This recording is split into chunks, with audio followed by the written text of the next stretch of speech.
Siempre a la hora puntual. Siempre la hora puntual. Muy puntual también es Julio Egiman. ¿Cómo le va? ¿Bien, Julio? ¿Cómo anda, diputado? Muy bien, un gusto estar con ustedes y con toda la teleaudiencia. Bueno, después vamos a preguntarle un poquito sobre la cuestión política. Quiero cómo se resignifica también el peronismo en estos 4 semanas que quedan para las elecciones del 22 de octubre.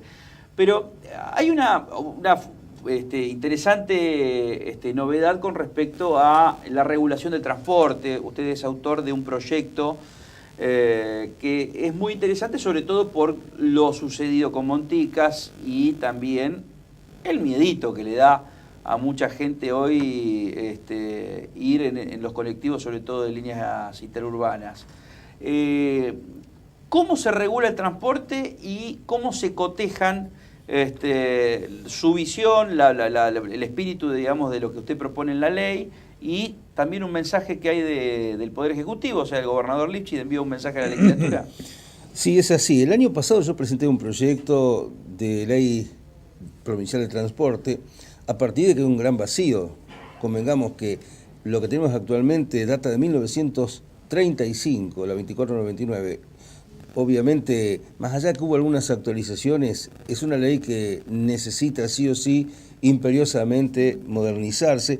Han surgido nuevas modalidades de transporte, puerta a puerta, remises, autotransporte de algunas empresas. Todo esto obliga a un nuevo diseño.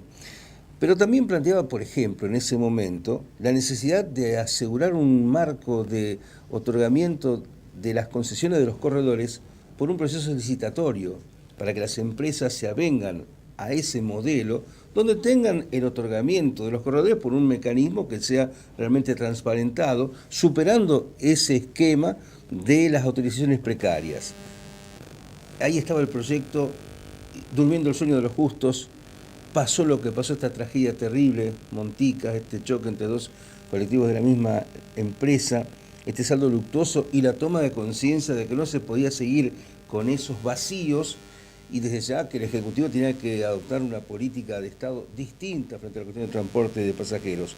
Bueno, y veo realmente que es positivo que se haya remitido incluso un proyecto de ley por parte del Ejecutivo Provincial, que tuvo ingreso en la Cámara hace pocos días, donde se definen muchos puntos que ahora los vamos a discutir entonces entre el proyecto que presenté oportunamente. ¿Cuáles son los puntos más importantes, Julio? Bueno, de hecho, por ejemplo, hoy estuvo dando vuelta un tema que preocupa mucho a lo que hace a la gente de ATAP, los empresarios del transporte, que se tiene que ver con la modernización de las flotas, que ese es un punto que se va a exigir en la ley. Flotas modernas. Hoy estuvimos flotas modernas, digamos, ¿con qué antigüedad, por ejemplo? 10 años de antigüedad.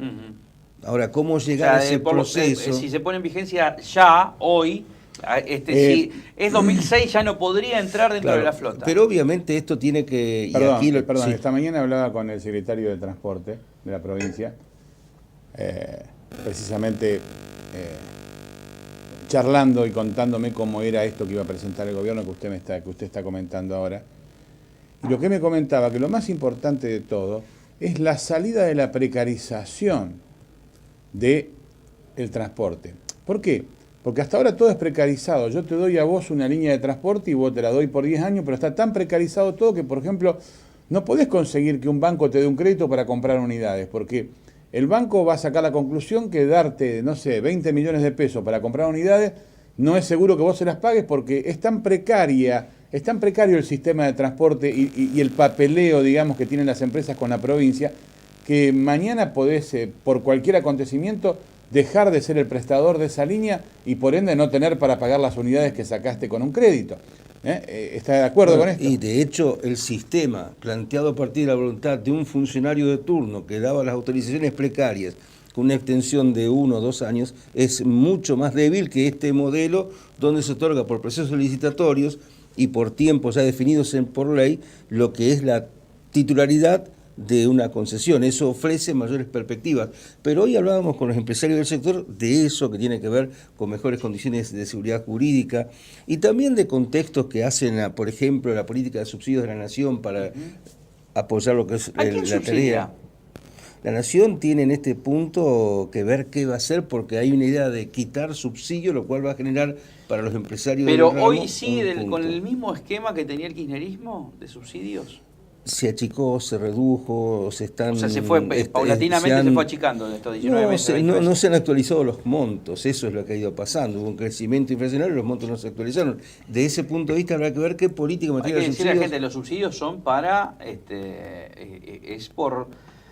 es al gasoil, es al combustible, pero sobre todo teniendo en cuenta la cantidad de pasajeros que tiene por declaración jurada, Claro. realizada, diseñada por los hay empresarios. Hay ¿no? empresas que no son rentables. Hay vías que no son rentables. Por ejemplo, no sé, Rosario Santa Fe es una vía rentable, viaja mucha gente y une, no sé, Santa Fe Paraná, se une mucha gente, pero no sé, Rosario San Carlos, Rufino, la ruta 34, por allí los colectivos no van siempre llenos, no van ni siquiera a la mitad, entonces ese es el transporte que por allí tiene la necesidad de tener la mayor cantidad de subsidios, ¿no? Bueno, además están, por supuesto, los criterios tarifarios donde aparecen sectores o segmentos que son realmente beneficiados de decisiones, como por ejemplo el sector estudiantil, que hace que también todo tiene que ser estudiado para que cierre esta ecuación donde se tengan en cuenta todos estos aspectos. Y también la cuestión laboral, el régimen de horarios, el tema de somnolencias.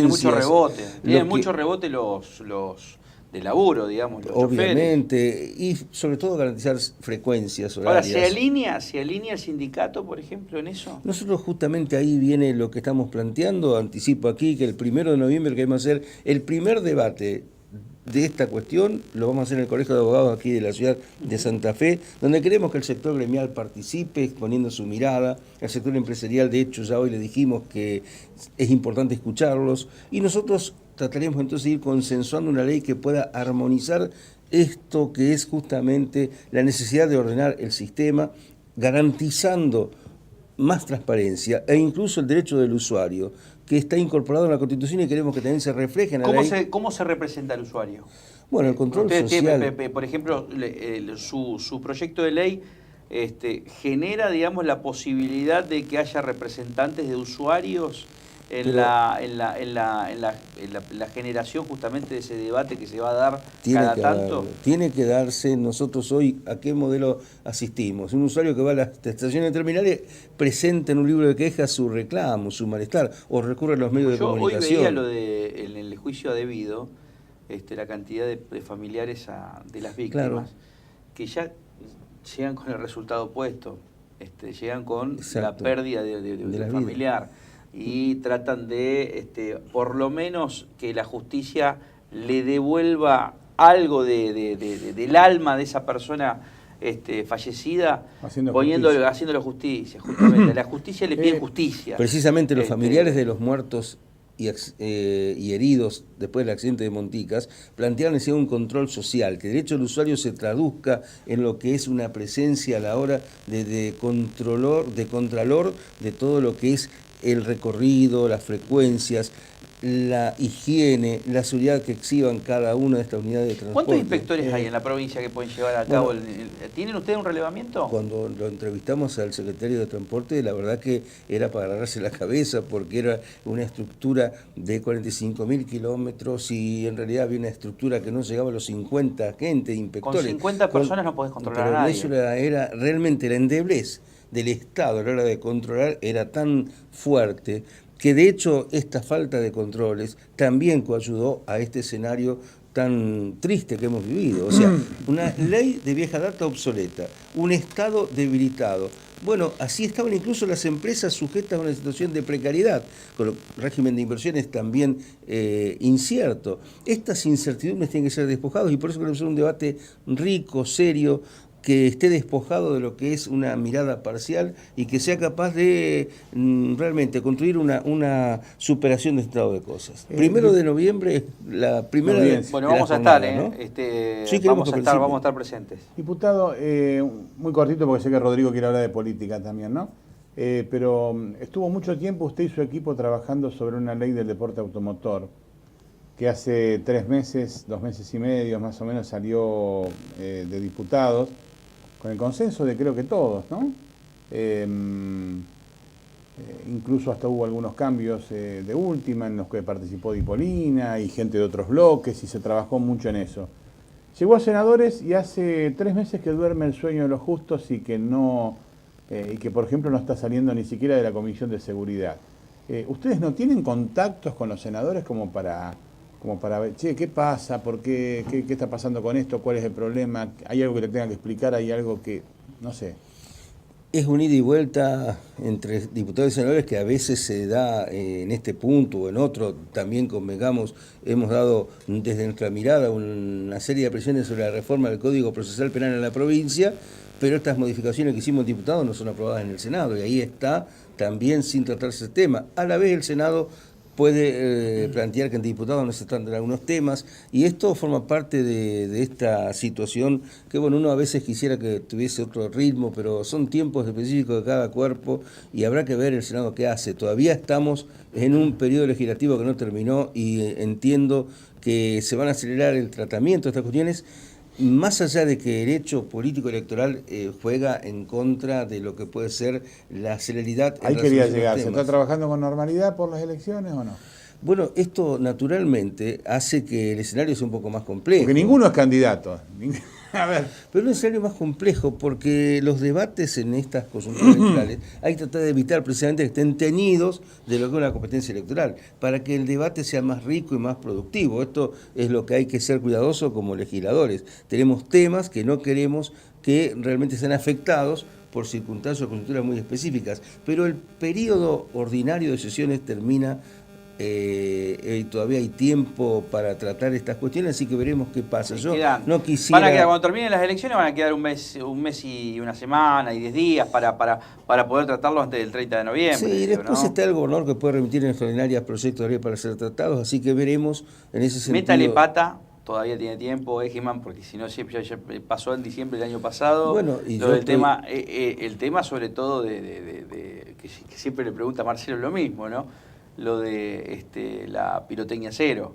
Bueno, ahí métale pata porque... He vuelto a pedir preferencia, me dieron nuevamente siempre la preferencia. Me terminan mojando los cohetes. La verdad que es cierto. Bueno, son las cosas le mete pata y le mojan los cohetes en diciembre y ya después... Bueno, en ese sentido, algunas satisfacciones tengo y otras no tanto, pero seguiré insistiendo con la ley de autonomía municipal, con la ley de juicio por jurado popular. Ahora, ¿vio que vienen fuegos artificiales sin sonido? Es cierto, no, y por ahí eso es una idea que puede superar puntualmente esta trabazón que existe en el tema pirotecnia cero. Buscar la salida, que la prohibición sea para aquello que tiene un grado de sonoridad o algún grado de afectación del medio ambiente, que puede ser realmente lo principal que hay que bloquear con este tema de pirotecnia.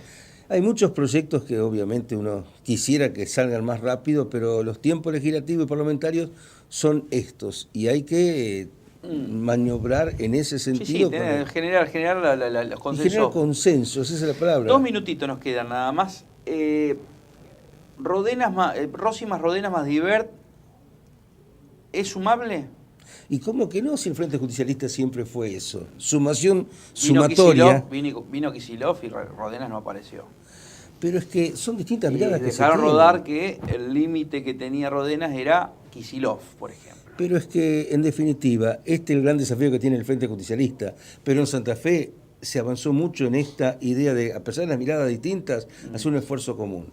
Desde ya hay visiones distintas acerca del rol de Cristina Fernández, hay distintas miradas acerca de cómo el peronismo vuelve a construir mayorías. Yo tengo una mirada distinta a la que tiene el kirchnerismo de cómo volver a construir mayorías nacionales y populares.